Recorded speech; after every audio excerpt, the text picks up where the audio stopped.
ಭೀಮಾ ನದಿಯ ತೀರದ ಯಾದಗಿರಿ, ಶಹಾಪುರ ಮತ್ತು ಕಲಬುರಗಿ ಭಾಗಗಳಲ್ಲಿ ನೆರೆ ಪೀಡಿತರ ಸಹಾಯಕ್ಕಾಗಿ ಪಾವಗಡದ ಶ್ರೀರಾಮಕೃಷ್ಣ ಸೇವಾಶ್ರಮದ ಇನ್ಫೋಸಿಸ್ ಸಂಸ್ಥೆಯ ಸಹಯೋಗದಲ್ಲಿ 2,000 ಪರಿಹಾರ ಕಿಟ್ಗಳನ್ನು ತಯಾರಿಸಲಾಗುತ್ತದೆ. ಪಟ್ಟಣದಲ್ಲಿ ತುಮಕೂರು ವಿಶ್ವವಿದ್ಯಾನಿಲಯದ ಸಮಾಜ ಕಾರ್ಯ ವಿಭಾಗದ ವಿದ್ಯಾರ್ಥಿಗಳು ಹಾಗೂ ಆಶ್ರಮದ ಭಕ್ತರು ಕೈಜೋಡಿಸಿ ಕಿಟ್ಗಳನ್ನು ಸಿದ್ಧಪಡಿಸುತ್ತಿದ್ದಾರೆ. ಪ್ರತಿ ಬಾರಿ ಪ್ರವಾಹ ಉಂಟಾದಾಗ ಮಾನವೀಯ ಸಹಾಯದ ಹಸ್ತ ಚಾಚುವ ಪಾವಗಡ ಶ್ರೀರಾಮಕೃಷ್ಣ ಸೇವಾಶ್ರಮದ ಅಧ್ಯಕ್ಷರಾದ ಜಪಾನಂದ ಸ್ವಾಮೀಜಿಯವರ ನೇತೃತ್ವದಲ್ಲಿ ಈ ಬಾರಿ ಕೂಡ ಉತ್ತರ ಕರ್ನಾಟಕದ ನೆರೆಯ ಬಾಧಿತರಿಗೆ ಪರಿಹಾರ ವಿತರಿಸಲು ಸಜ್ಜಾಗಿದೆ. ಸ್ವಾಮೀಜಿಯವರು ಬಾಧಿತರ ನೋವನ್ನು ತಡಿಸಲು ನಮ್ಮ ಆಶ್ರಮ ಸದಾ ಮುಂದಿರುತ್ತದೆ. ಈ ಬಾರಿಯೂ ಸಹ ತಂಡವು ತಕ್ಷಣ ನೆರವಿಗಾಗಿ ಸಜ್ಜಾಗಿದೆ ಎಂದು ಮಾಹಿತಿ ನೀಡಿದರು. ವರದಿ Nandish Naik, state TV news, Pavagada.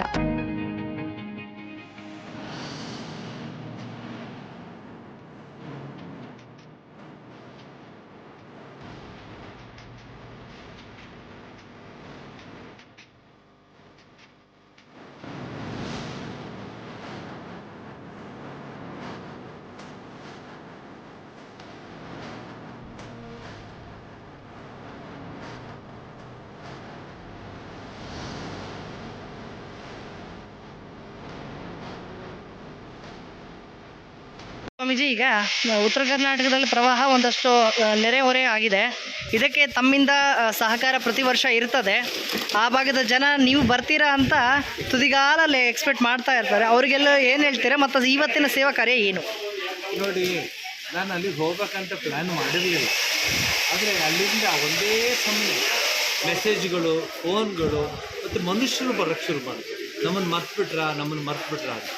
So Bima ನದಿ ದಡ ಮತ್ತು ಯಾದಗಿರಿ, ಗುಲ್ಬರ್ಗ, ಶಹಾಪುರ ಅಲ್ಲಿಂದೆಲ್ಲ ಜನ ಬಂದು ಸ್ವಾಮೀಜಿ ಅಂತ ಹೇಳ್ತಾರೆ.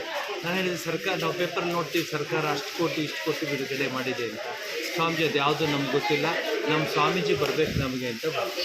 ಕೊನೆಗೆ ನಾನು ಪ್ಲ್ಯಾನ್ ಮಾಡಿಲ್ಲದಿದ್ರೂ ಅವರ ಒಂದು ಪ್ರೀತಿ, ವಿಶ್ವಾಸ ಮತ್ತು ಈ ಸಮಯದಲ್ಲಿ ಅವರು ಸಹಾಯ ಮಾಡಿದರೆ ಏನಂತ ಕಳೆದ 35 ವರ್ಷ ಮಾಡ್ಕೊಂಡ್ಬಂದಿದ್ದೀನಿ.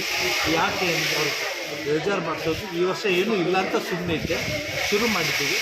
ಇಲ್ಲಿ ಈಗ ರೆಡಿ ಆಗ್ತಿರೋದು ಯಾದಗಿರಿಗೆ, ಶಹಾಪುರ, ಗುಲ್ಬರ್ಗ, ಆ ಮೇಯ್ನ್ ಊರುಗಳಲ್ಲ. ಈಗ ನಾವು ಹೋಗ್ತಿರೋದು ಯಾವ ಊರಿನಲ್ಲಿ ನೀರು ತುಂಬಿದೆ, ದೋಣಿನಲ್ಲಿ ತೆಗೆದುಕೊಂಡು ಹೋಗ್ತಾ ಇದ್ದೀವಿ. ಅದನ್ನು ಅರೇಂಜ್ ಮಾಡಿದೆ. ಸೋಮವಾರದಿಂದ ಆ ಕೆಲಸ ಶುರುವಾಗುತ್ತೆ. ಈ ಸರಿ ವಿಶೇಷತೆ ಏನಂದರೆ, ತುಮಕೂರು ವಿಶ್ವವಿದ್ಯಾಲಯದ MSW master in social works ಆ ಟೀಮ್ ಬಂದಿದೆ. ಇನ್ನೊಂದಕ್ಕೆ ಅವ್ರು ಯಾವಾಗಲೂ ಜೊತೆಲೇ ಬರ್ತಿದ್ದಾರೆ. ಕಳೆದ ತಮಿಳುನಾಡು ಮತ್ತು ಕೇರಳ ಆದಾಗಲೂ ಬಂದಿದ್ದರು. ಈಗ ಅಫಿಷಿಯಲ್ಲಾಗಿ ನಾವು ನಿಮ್ಮ ಜೊತೆ ಇರ್ತೀವಿ ಅಂತ ಬಂದಿದ್ದಾರೆ. ಮತ್ತು ನಮ್ಮ ರಾಮಕೃಷ್ಣ ಸೇವಾಶ್ರಮ ಪಾವಗಡದ DOTs ಒಂದು 50 ಜನ ಇರ್ತಾರೆ.